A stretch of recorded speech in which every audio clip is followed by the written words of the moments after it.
calling upon the working class of the entire country to rise and strike on 26th November.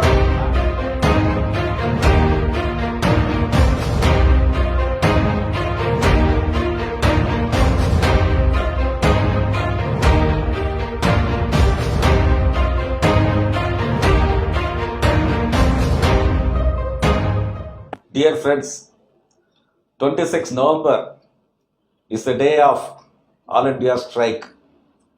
All India strike of the working class of the entire country. It's a war cry, not only by the working class, but also by the farmers and agricultural laborers in the country, against this Modi government, against the pro-corporate policies of Modi government, against the anti-labor, anti-farmer acts and policies being legislated by the Modi government. This strike is for what? This strike is against 4 anti-labor codes, 3 farm laws, 1 electricity act, against privatization, demanding 200 days of work and 600 rupees wages under MNREGA, 7,500 rupees to be transferred to the bank accounts of the people who are not entitled to pay taxes, and free ration of 10 kg every month. These are the demands of this All India strike. And this All India strike, it's not only the urban strike, but also the rural strike. So both agricultural laborers, farmers, workers, everyone will be striking work on 26 November 2020. This strike is very significant because this is only a beginning of a very long battle the country is going to face in the coming days. You know that the new labor codes, they have increased the threshold limit of 100 workers, particularly for closure, retrenchment, layoff and lockout. By saying the number is increased to 300, more than 74% of the industries are out of the ambit of the labor laws, out of the purview of labor laws. Hire and fire has been institutionalized and it is legalized. Well, there are only 3 systems now. One is fixed term employment, another is apprentice, and then contract system. And we have been demanding Mr. Modi that the contract workers should be treated on par with the permanent workers in terms of wages, in terms of working conditions. Mr. Modi is so innovative. What he did was not to elevate the life standard of contract workers to the level of permanent workers. Rather, he has decreased the life standards of permanent workers so that they have to compete with the contract and other irregular workers in the country. And you know very well, by amending these acts, by changing these acts, it's not an amendment anymore.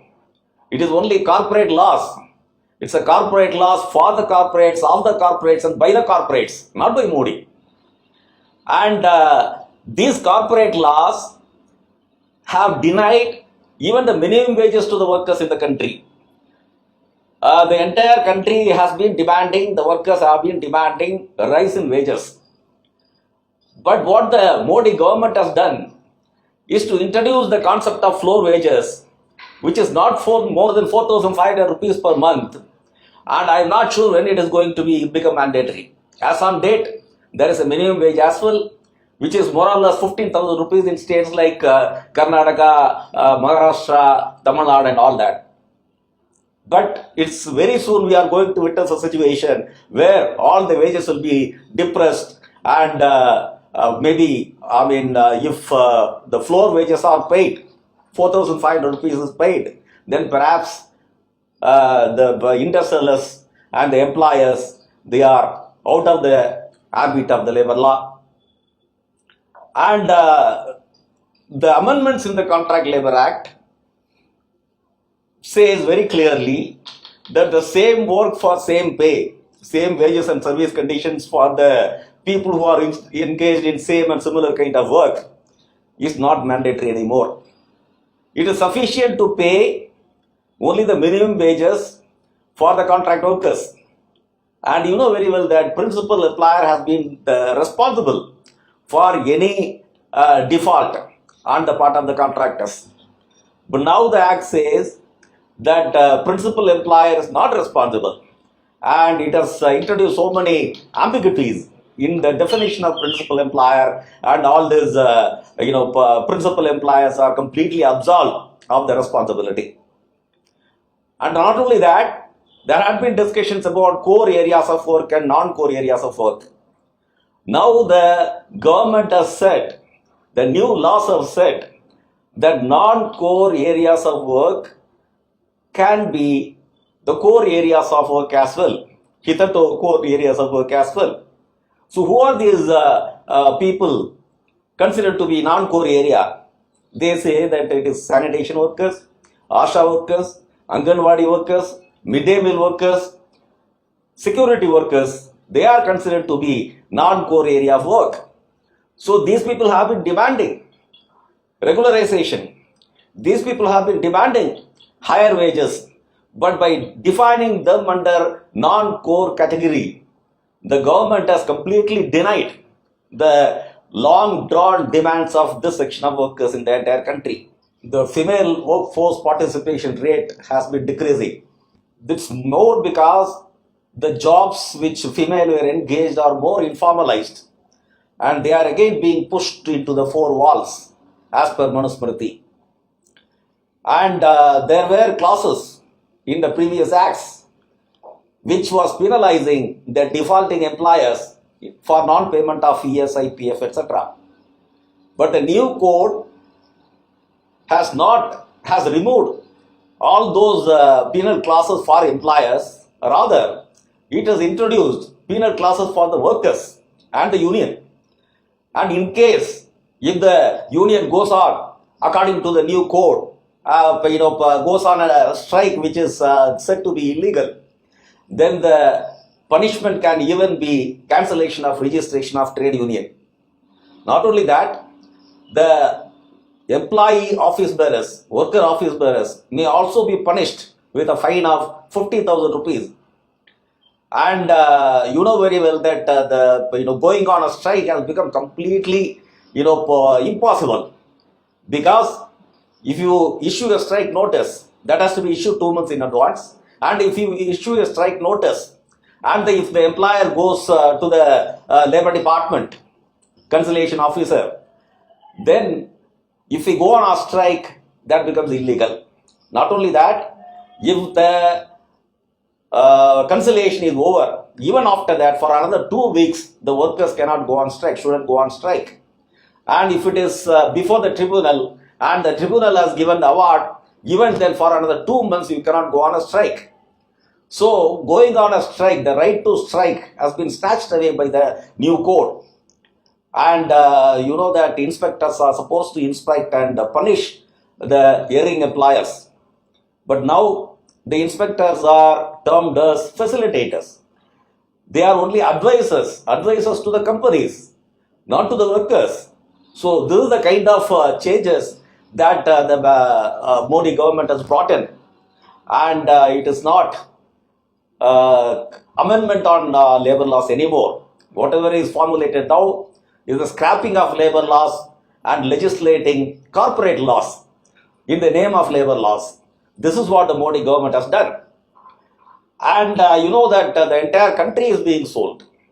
All the properties of the state are being privatized. And BPCL, oil, petroleum, gas, coal, steel, bank, defense, everything is being privatized. And it's not too far to see Ambani trains running on Adani tracks. And we don't know whether we'll be alighting at the Tata stations and Birla stations. And this is the kind of privatization the government is doing. By privatizing defense in the name of corporatization, the government is only aimed at building a military industrial complex in the country. BPCL is worth 9 lakh crores, which is being sold for 60,000 crores to Ambani. And if at all anybody has gained, profited out of corona pandemic, it is only the Ambani. Ambani is earning 90 crore rupees per hour. And he is being awarded with more and more companies and contracts by the central government, Modi-led central government, BJP-led central government. And dear friends, we have seen many strikes.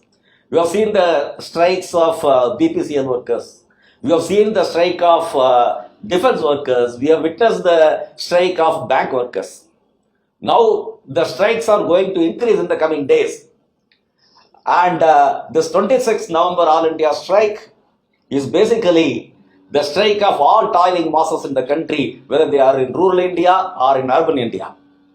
And this strike is very significant because this is displaying the worker present unity in the country. You know that the farmers in Punjab, they went on a more than a month-long strike, complete month in the entire state. The Punjab is in flames of protest now. And on the other hand, public sector workers are also striking. And in such a situation, we are going for a strike on 26 November, which is supported by all the farmers' organizations in the entire country. And the farmers are marching towards Delhi. They have organized a Delhi Chalo on 26th and 27th. And we have just seen the results in Bihar. Bihar election results are showing the way. It's not just 16 MLAs for left parties in Bihar, which is Hindi belt.